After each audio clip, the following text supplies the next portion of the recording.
Assalamu alaikum class. My name is Arshia, your chemistry teacher from Real Scholar School and College. आज हमारा जो topic है vitamins है, तो let's start the topic. Vitamins. What are the vitamins? Vitamins are organic nutrients. Actually, vitamins are organic nutrients. They are not synthesized in our body, so we require vitamins for growth and different purposes, which we will discuss later. Vitamins are the organic nutrients. They are required in small quantities for a variety of biochemical functions, and which generally cannot be synthesized by the body, must therefore be supplied by the diet. अब क्या होते हैं vitamins organic nutrients होते हैं जो कि हमारी body को रिक्वायर होते हैं. अब इनकी क्वांटिटी बहुत स्मॉल होती है, बहुत कम क्वांटिटी में चाहिए होते हैं, लेकिन ये क्या है कि हमें बहुत इंपॉर्टेंट है हमारी बॉडी के लिए. और ये हमारी बॉडी में इसलिए इंपॉर्टेंट है क्योंकि खुद सिंथेसाइज नहीं हो रहे होते, इसलिए इनको आउटसाइड द बॉडी या हमारी डाइट में या कुछ ऐसे सब्सटेंसेस होते हैं जो उसे प्रोवाइड करते हैं, और मेनली ये डाइट के थ्रू लिए जाते हैं. अब यहाँ पे हम देखेंगे ये फूड सप्लीमेंट्स होते हैं. ठीक है, सप्लीमेंट्स वो होते हैं जो ऐसे हमारी बॉडी में तो बन नहीं रहे होते, उन्हें सप्लीमेंट्री सब्सटेंसेस दे रहे होते हैं, वो हमारी बॉडी में सिंथेसाइज नहीं हो रहे होते, लेकिन उनकी हमारी बॉडी में बहुत सारे फंक्शंस होते हैं, हमारी बॉडी में रिक्वायर्ड होते हैं, स्मॉल क्वांटिटी में रिक्वायर्ड होते हैं, लेकिन रिक्वायर्ड होते हैं. और अगर इनकी डेफिशिएंसी हो जाए तो ये बहुत ज़्यादा डिजीज़ कॉज करते हैं, और इनकी डेफिशिएंसी कुछ जो हम आगे डिस्कस करेंगे जो डिजीज़ कॉज करते हैं. अब ये डाइटरी सप्लीमेंट्स भी होते हैं और न्यूट्रिशनल सप्लीमेंट्स भी होते हैं.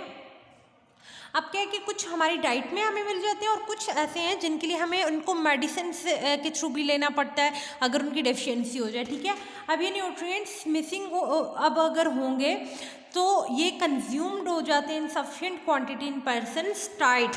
आप वो डाइट से लिए जा सकते हैं.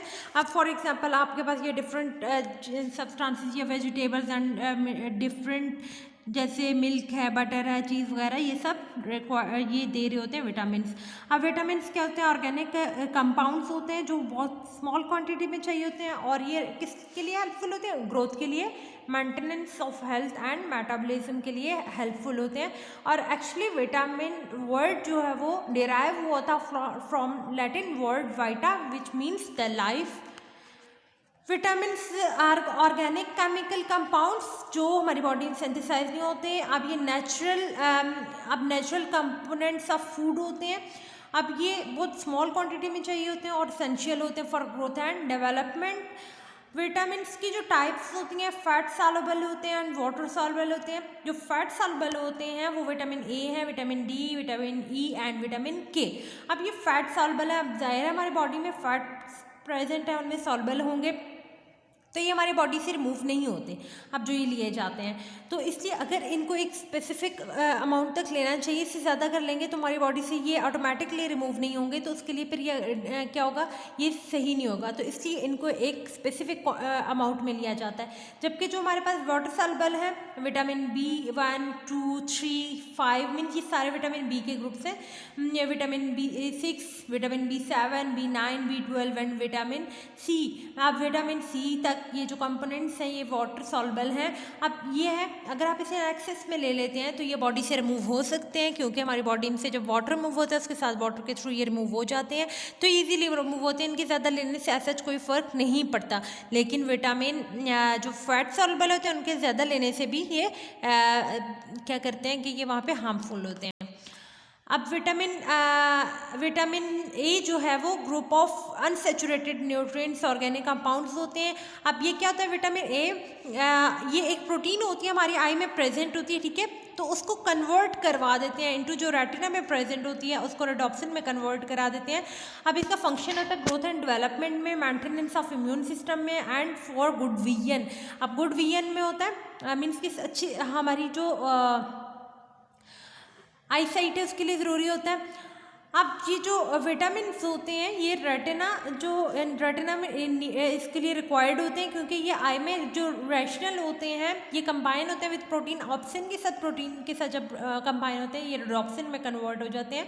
अब जब ये रेडोप्सिन में कन्वर्ट होते हैं तो उस टाइम पे वीएन पॉसिबल होता है. ये लाइट एब्जॉर्बिंग मॉलिक्यूल्स होते हैं. अब ये क्या कर रहे होते हैं कि लो एंड हाई दोनों तरह के कलर्स को एंड वीएन्स के लिए इन्वॉल्व होते हैं और कलर वीएन में इन्वॉल्व होते हैं. अब अब इनकी डेफिशिएंसी आगे हम डिस्कस करेंगे। अब ये देखिए हमारे पास एक टेबल है जिसमें हमारे पास विटामिन भी हैं, सोर्सेज भी हैं एंड नेसेसरी किस लिए और डेफिशिएंसीज के क्या कर सकते हैं। विटामिन ए जो है वो milk, butter, fish oil, fresh green vegetables में ये होते हैं, इससे हमें मिलते हैं। इसके अलावा जो सबसे मेन सोर्स है वो कैरेट है, ठीक है, उससे मिलते हैं। अब आईज के लिए ये इंपॉर्टेंट, जैसे जो ऑलरेडी हमने कर लिया, कलर वीएन के लिए इंपॉर्टेंट होते हैं वीएन में, और इसकी डेफिशिएंसी कॉज करती है नाइट ब्लाइंडनेस। अगर यहाँ पर डेफिशिएंसी हो जाए तो नाइट ब्लाइंडनेस कॉज करती है, क्योंकि इसका डायरेक्ट जो रिलेशन है विद रेटिना है और ड्राई स्किन। विटामिन बी, ये यहाँ पे हमने पीछे पे बहुत सारे इसके ग्रुप्स पढ़े हैं, तो ये बहुत सारे इसके में ग्रुप्स ऑफ सेवरल विटामिन हैं। अब ये होल मिल ब्रेड में rice, used flavour and soybeans etcetera इन सब में प्रेजेंट होते हैं। अब ये एनर्जी प्रोडक्शन करते हैं सेल्स में और नर्व्स में एंड स्किन में, ठीक है, ये सारे बहुत इंपॉर्टेंट है। Skin diseases, tongue inflammation and anaemia, bleeding gums, ये सब कॉज करते हैं इसकी डेफिशिएंसी हो जाए तो। सिट्रस फ्रूट्स लाइक ऑरेंजेस हैं, लेमन है, इन सब में प्रेजेंट होते हैं। वेजिटेबल्स में प्रेजेंट होते हैं, ठीक है, ग्रीन वेजिटेबल फ्रेश जो होंगी। अब ये ब्लड वेसल्स के लिए इंपॉर्टेंट है, गम्स के लिए, हीलिंग वुंड्स के लिए है और प्रिवेंटिंग कोल्ड के लिए। अब अगर इसकी डेफिशिएंसी जो स्कर्वी कॉज करते हैं, स्कर्वी क्या होती है कि ये डिजीज होती है जिसकी वजह से वीकनेस हो जाती है, और वीकनेस मीन्स के फीलिंग ऑफ वीकनेस होती है। विटामिन डी जो है वो मिल्क, बटर, एग्स, फिश से हमें मिलती है, और इसके अलावा अगर सनलाइट भी हम कहें तो वो भी एक अच्छा सोर्स है विटामिन डी का। और बोन्स एंड टीथ के लिए इंपॉर्टेंट है बहुत ज़्यादा, बोन्स एंड टीथ के लिए, क्योंकि ये कैल्शियम को जनरेट कराती है बोन्स में जाके वहाँ पे, तो वो जिसकी वजह से वो रेगुलेट करा देती है कैल्शियम को, और उससे हमें जो बोन से स्ट्रॉन्ग होती हैं। अगर इसकी डेफिशिएंसी जो रिकेट्स एंड ऑस्टियोमैलेशिया कॉज करती है, रिकेट्स एंड ऑस्टियोमैलेशिया बोन डिजीज है जिसमें अगर ये कम हो जाए तो कैल्शियम जाहिर है बोन्स को नहीं मिलेंगी, बोन्स वीक हो जाएंगी और ब्रिटल हो जाएंगी एंड वहाँ से ब्रेक होना स्टार्ट हो जाएंगी।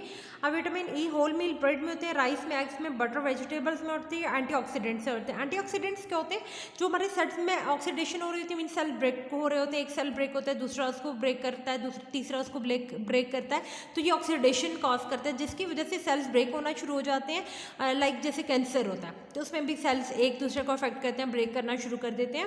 तो ये एंटीऑक्सीडेंट है, मीन्स ये सेल्स की ब्रेकेज को रोकता है, अगर वहाँ पे कोई ऑक्सीडेशन हो रही है तो उनको रोक देता है। और हेमोलाइसिस, अगर इसकी डेफिशिएंसी होती है haemolysis of red blood cells start हो जाती है, वही ब्लड के सेल्स के ब्रेकडाउन स्टार्ट हो जाता है, हेमोलाइसिस स्टार्ट हो जाती है, और इवन ब्लड कैंसर भी आप कह सकते हैं हो सकता है। विटामिन के की डेफिशिएंसी होती है फ्रेश ग्रीन वेजिटेबल्स में होती है, लिवर में होती है, और इसकी जो इंपॉर्टेंट है क्लॉटिंग ब्लड, क्योंकि अक्सर ये किसके लिए इंपॉर्टेंट होती है, ये विटामिन ये ब्लड क्लॉटिंग के तौर पर काम करते हैं। अगर ब्लड वहाँ पे क्लॉट हो जाए, क्लॉटिंग अगर ना हो तो फिर अगर वुंड हो जाए कोई तो वहाँ पर उसको रिकवर नहीं कर सकता, और ब्लड अगर किसी जगह से कॉन्टीन्यूसली ब्रेक हो रहा हो या निकल रहा हो तो फिर क्या होता है, वहाँ से ये कोई एक डिजीज़ भी होती है अगर जहाँ जिसमें इसकी डेफिशिएंसी हो जाए तो वो वहाँ पर ब्लड की डेफिशिएंसी हो जाती है। Haemolysis and delayed blood clotting, ये इसकी डिजीजेस हैं, मीन्स की डेफिशिएंसी कॉज करती हैं। और ओके, थैंक यू क्लास, सो आप लोगों को समझ आया हो, और अगर आपको समझना है आप लोग इसके बारे में पूछ सकते हैं। ओके, थैंक यू, ओके, अल्लाह हाफिज़।